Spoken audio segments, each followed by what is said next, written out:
In the twilight of my years, as I sit by the window of my quiet countryside home, the world beyond is softened by the glow of memory. The lavender fields, their purple blooms swaying in the evening breeze, whisper of a summer long past, a season when my heart, unmoored by a forbidden tide, drifted into waters I could neither navigate nor escape. I am old now, my hands etched with the lines of a life well lived, my hair a cascade of silver. Yet the ache of that time remains, a secret stitched into the seams of my soul, as vivid as the day it was born. It is the story of a love I could not name, a sin I could not confess, and a salvation I found in the silence that both bound and broke me. This is the tale of Thomas and me, of a stepmother and her stepson, and of the unspoken things that shaped us both. I was 42 when I married Richard, a widower with a grown son, Thomas, who was 25. Richard was a man of unwavering steadiness, his presence as comforting as the ancient oaks that lined our sprawling estate. His laughter, warm and unguarded, had drawn me from the shadows of my solitary years, offering a life I had thought beyond my reach. I had never known motherhood, never felt the fierce pull of a child's hand in mine, but I believed I could be a quiet presence in Thomas's life, a stepmother who offered care without demand, who listened without judgment. I could not have foreseen the storm that would rise within me, nor the shame that would cling to my every breath, heavy as the earth after rain. Thomas was a stark contrast to his father, a restless flame where Richard was solid ground. He bore his late mother's features, dark hair that fell in soft, untamed waves, a jawline sharp enough to cut through the haze of my thoughts, and eyes that held a quiet intensity, as if they could see the world's hidden truths and mourned them. When he returned from university that first summer, his presence filled the house like a melody I could not unhear.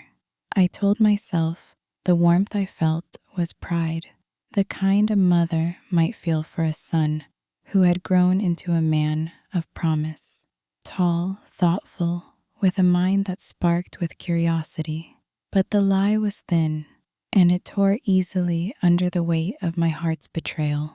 The summer days were long and languid, the air thick with the scent of lavender from the garden I tended with obsessive care. Richard's work as a surveyor often pulled him to distant counties, leaving Thomas and me to share the stillness of the house. I would watch him from the kitchen window as he sat beneath the willow tree, a book in his hands, his fingers turning pages with a tenderness that stirred something deep and forbidden within me. I scolded myself for noticing the curve of his shoulders, the way his laughter rang like a bell when I brought him lemonade, my hands trembling as I set the glass before him. I was his father's wife, a woman who should have known better, who should have turned her gaze away. Yet each glance lingered longer, and with it came a guilt that seeped into my bones, cold and unyielding. The heart is a traitor, and mine betrayed me in the smallest, most treacherous moments. When Thomas helped me carry baskets of laundry from the line, his hand would brush mine, and a current would surge through me, sharp and illicit. I would pull away, my cheeks burning, and bury myself in folding sheets, as if the act could erase the warmth that lingered on my skin. At night, alone in the bed I shared with Richard, I lay awake, the darkness amplifying my shame. I imagined confessing to a priest, to Richard, to the sky itself, but the words choked in my throat, heavy and unutterable. How could I name this feeling that was neither lust nor love, but something more dangerous? A longing that mocked the vows I had made, the role I had sworn to uphold. Thomas, too, seemed caught in a silent struggle. I saw it in the way his eyes lingered when he thought I wasn't looking, in the hesitation before he spoke my name, Clara, never mother, as if the word would scald his tongue. Once, at the dining table, with candlelight casting shadows on the walls, our hands reached for the bread at the same moment. Our fingers touched, and neither of us moved. The silence grew thick, a living thing that pressed against my chest. I wanted to laugh, to scold him, to shatter the moment with anything that would restore the distance between us. But my voice failed, and my heart raced with a mixture of fear and yearning. He withdrew first, his face flushed, and I hated myself for the relief that flooded me when he left the room, and for the ache that followed his absence. There were other moments, quieter but no less perilous. One afternoon, as I pruned the roses, Thomas joined me, his hands deft as he helped untangle a thorny vine. The sun was high, gilding his hair with light, and I found myself watching the play of muscles in his arms, the concentration in his brow. When he caught my gaze, his lips curved in a half smile, and I turned away, my heart pounding, the shears trembling in my grip. I told myself it was nothing, a fleeting lapse, but the lie tasted bitter. Each encounter, each shared glance, wove a thread in a tapestry I could not unravel, a pattern of guilt and desire that grew more intricate with every passing day. As summer waned, the weight of my feelings became unbearable. Richard's returns brought a temporary anchor, his presence reminding me of the life I had chosen, the man I had promised to love.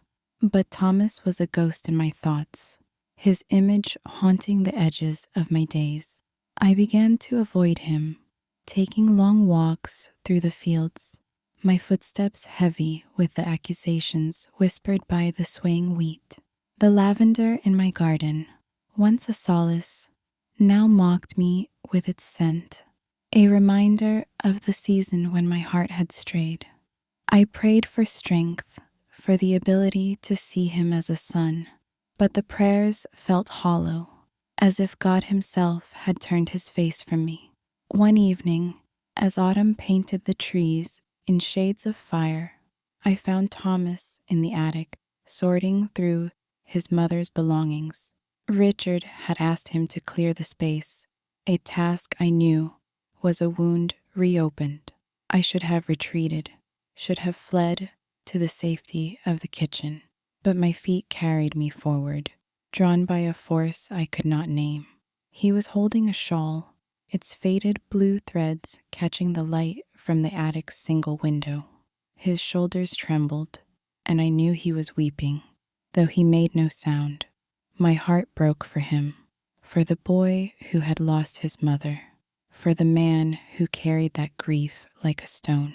I knelt beside him, my hand hovering over his back, afraid to touch him, afraid of what it would unleash.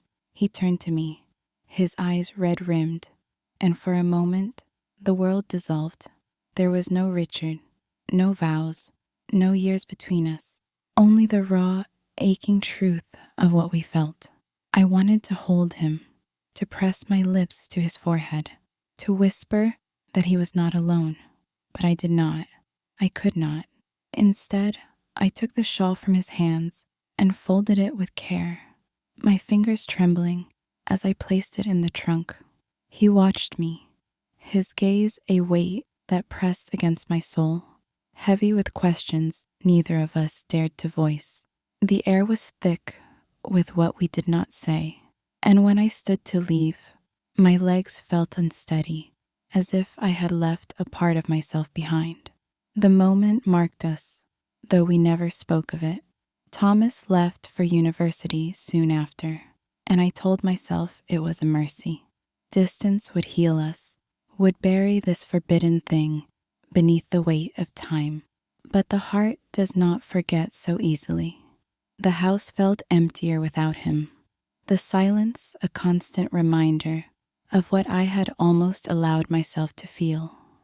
I threw myself into my duties, tending the garden, cooking for Richard, mending clothes, hoping the rhythm of routine would dull the ache. Yet at night, when the world was still, I would see Thomas's face in my mind, his eyes searching mine, and the guilt would rise anew, sharp and unrelenting. Years passed, and life settled into a quiet cadence. Richard's hair turned gray, his laughter softer, but no less kind. Thomas visited less often, his life now filled with studies, then work, then a world I could only glimpse through his letters. Each one arrived like a stone dropped into still water, rippling through my carefully constructed calm. His words were polite, distant, filled with updates about his career, his travels, never hinting at the summer that had changed us. I read them by the fire, my fingers tracing the loops of his handwriting, searching for something I knew I would never find. I wondered if he carried the same burden, if he ever thought of the attic, of the shawl, of the moment when our silence had said more than words ever could. One spring, Thomas returned unexpectedly, his face weathered by the years, his eyes carrying a new weight. He had come to settle some of his father's affairs, he said, but I sensed there was more. We walked the garden together, the lavender just beginning to bloom, and I felt the old current between us, faint but unmistakable. He spoke of his life, a career in architecture, a city far from our quiet fields, but his voice faltered when he looked at me, and I knew he felt it too.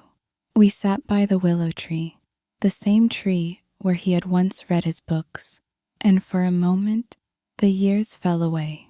I wanted to ask him if he remembered, if he carried the same scar, but the words stayed locked within me, as they always had. Richard fell ill one winter, a fever that stole him from me in a matter of weeks. His death was a quiet devastation, leaving me alone in the house that had once been ours. Thomas came for the funeral, taller now, his face lined with the beginnings of age. He stood by the grave, his head bowed, and I watched him from a distance, my heart a tangle of grief and longing. We spoke little, our words confined to the practical, arrangements, condolences, the weather.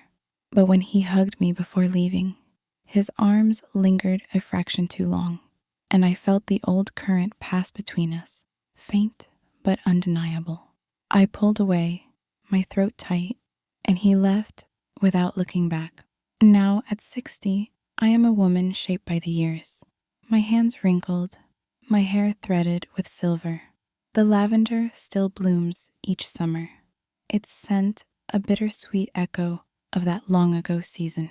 I tend my garden alone, the act a kind of penance, a way to keep my hands busy and my heart contained.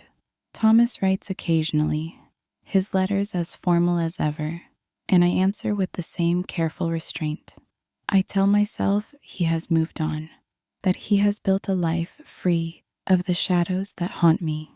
I pray it is true, for his sake. Yet there are nights when I sit by the window, the moonlight spilling across the floor, and I let myself remember. I see him under the willow tree, his book forgotten, as he laughs at some small thing I said. I feel the brush of his hand, the weight of his gaze, the ache of a love I could never claim. The guilt is a constant companion, a shadow that grows longer with each passing year. But in the quiet of my days, I have found a kind of peace, a fragile redemption born of the choices I made. I did not cross the line, did not shatter the vows that bound me. I loved Richard, and I love him still. His memory a steady light in the darkness of my regrets. Last spring, Thomas sent me a parcel, a small wooden box carved with intricate patterns, a testament to his architect's hands. Inside was a sprig of dried lavender, its scent faint but unmistakable, and a note that read simply, "For the garden you made bloom."